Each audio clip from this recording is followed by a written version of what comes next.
One of the main reasons I wanted to get a Helix pretty deep into its existence is what it does above and beyond its core function as a modeler. However, one thing it doesn't do is capture amplifiers. So if you want to capture amps, does that mean you should dump your Helix for an all-in-one that captures amps too? Well, if you love your Helix, I would say no, because paired with another product, it may just be one of the best ways to model an amplifier.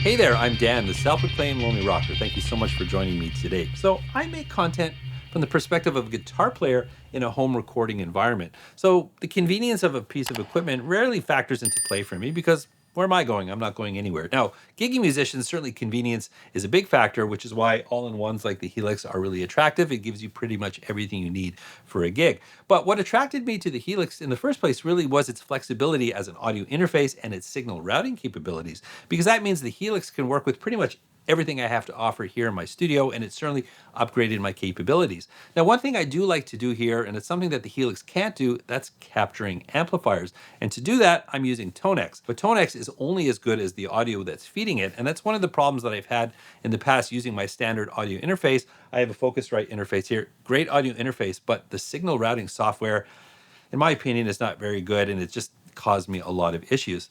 Enter the Helix with its advanced signal routing capabilities. It's made that process so much easier, and I'm creating some really high quality amp capture. So I want to take you through that process today, so let's dive in.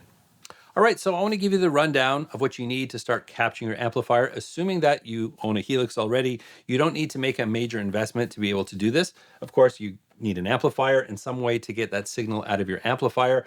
I capture my amps direct, so I'm not running them through speaker cabinets. I'm running them through a load box so I can get that raw amplifier so I can apply the cab IR later on. Just creates flexibility in process. Now, a lot of amplifiers these days have load boxes built inside, like the Rev G20, the Hughes & Kettner. Off screen, my EBH 5150 Iconic also has a direct out. If your amp doesn't, then you're gonna need some kind of load box. I've got a couple here from Two Notes, and the one we're using today is the Sir Reactive Load. If you've never used a load box before, basically you take the speaker output from your amplifier and instead of into a cabinet, you route it into the load box, and then you have a line level signal that comes out that you can patch into your configuration, which I'm gonna show you in a second. So the only real purchase that you need to make, assuming that you've got all of these things, is something like this guy up here. This is the IK Multimedia TONEX Capture Box. And the reason I recommend this is if you don't have TONEX and you are a Helix user, for about $250 US, you get a great reamping box, but it also comes bundled with the TONEX software that you're gonna need to capture your amplifier. So it's a really inexpensive way to get that functionality from the reamp box and the software at the same time. So again, I'll put some information in the description if you wanna check that out. All right, but once we have all of that, we need to hook it up, and that's gonna run through the Helix. So let's look at that now. Start by using a speaker cable and connect it to the speaker output on the amp and connect it to From Amp on the front of TONEX Capture. Then using a second speaker cable, connect to cab on the back of TONEX Capture to the input on the load box. Then using a regular instrument patch cord, connect to amp on the back of TONEX Capture to the instrument input on the amplifier. Make sure the switch is set to line out since the amp signal will be routed through the Helix and not directly out of the load box. The line output on TONEX Capture is XLR, so you'll need a female XLR to 1/4-inch cable. Connect this to effects return 1 on the Helix. You can use any of the effects loops, but for the purposes of this demonstration, I'll be using effects loop 1. Then with a regular patch cord, connect effects send 1 to the line input on the front of TONEX Capture. And lastly, connect your guitar to the guitar input on the Helix. I have prepared PDF files for all of the setups in this video.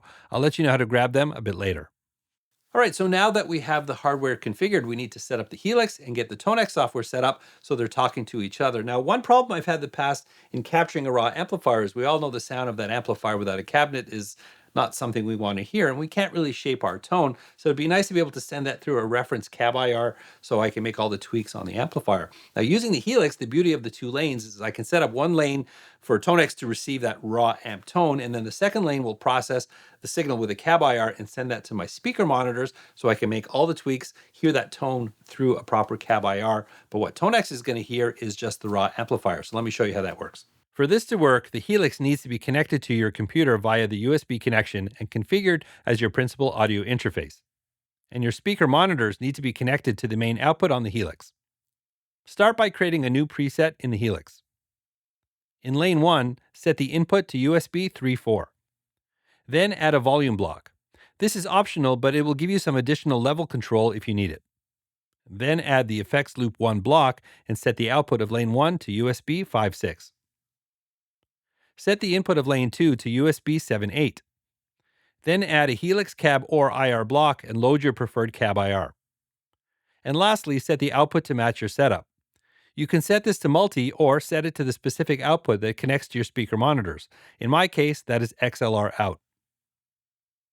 Now let's move over to the TONEX desktop app.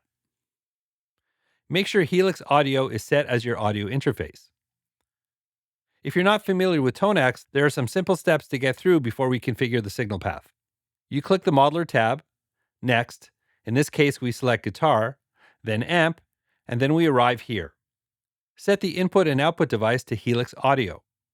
Send to rig is set to output 3. This sends the reference tones from the TONEX app through lane 1 in the Helix.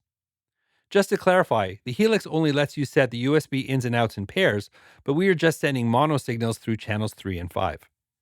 While this schematic implies we are sending channel 3 to the reamp box, we are actually sending the signal out through effects loop 1 send inserted before the output. Then it loops through the reamp box and back into the Helix via effects loop return 1 and then send out through USB 5. We loop that back in by setting the return from rig to input 5. That is the raw amp tone returning back to TONEX for capture. From here, we trick TONEX by setting the monitor outputs to outputs 7 and 8. We actually intercept those outputs in lane 2 on the Helix. That is sent through the cab block and then out to the main speakers. So what we monitor is a finished tone through a cab IR, while TONEX only receives the raw amp tone. Try that configuration with a regular audio interface. Best of luck. Hey, if you're enjoying this video, simply clicking the like button goes a long way to supporting this channel, and I really appreciate that. If you want to do a deeper dive with me, I am on Patreon, and I've got some PDFs of all the setups that I'm demonstrating today, the hardware setups, the software setups, even got a preset from the Helix to help you get set up to capture your own amplifiers. And if you really want to support this channel, you can check the description. I've got affiliate links to some of the products that I'm talking about today. Not mandatory, but every little bit helps me continue creating content on this channel just like this, and I really appreciate that. All right, let's get back to the video. I've covered the TONEX capturing process already in another video, so I'll link that below, but here are a couple of tips. Start by setting both attenuation dials on TONEX Capture to 0 dB. I rarely touch the input attenuation as that affects the input gain on the amp, but you can adjust this to taste if needed. You can control the output of your amp either through the master out on your amp, the output attenuation on TONEX Capture, or you can adjust the level with the volume block in lane 1 in the Helix preset. Experiment with all of this until you achieve the tone you desire and meet the proper level requirements in TONEX. Once you're satisfied, proceed to capture your amp.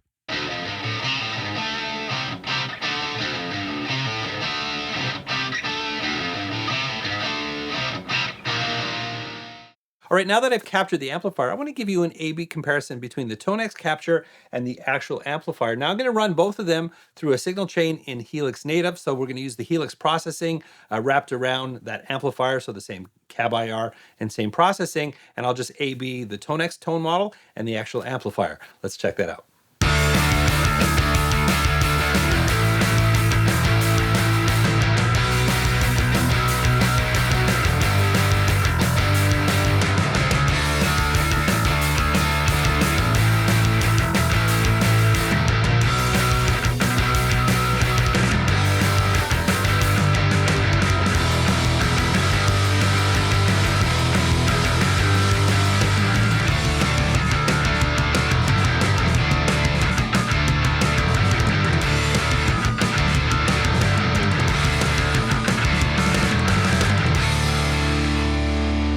So as you can see, that works really great here, especially in a studio configuration. Once I've got those amps captured, they're easily accessible through the TONEX application or plugin. But if you wanted to take those tone models on the road with you and incorporate your Helix, well, you could get the TONEX pedal, run that into an effects loop on your Helix. What I would do is I would load those tone models on here again without any cab IRs, and then you can use the Helix for the finished processing, cab IRs, and any other effects that you want to apply to it.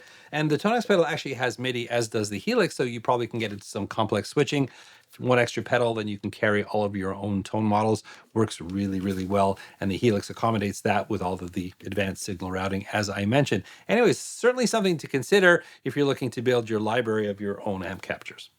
Well, there you have amp capturing with TONEX through the Helix. I hope you found that helpful. If you have any questions, any thoughts at all, that's what the comment section is for. And don't forget, if you want the PDFs to help you along to set this up, it's a little bit confusing. I'll put that on my Patreon. You'll find the links down below as well. And remember, if you did enjoy this video, please don't forget to like, subscribe, and ring that bell. And while you're down there, I've actually got a video sitting right here if you want to check it out. It shows you how I integrate different devices through the Helix. You'll find that helpful, as it does tie into what I was talking about today, so make sure to check that out. And remember, you don't need a band to rock and roll. I'll catch you in the next one.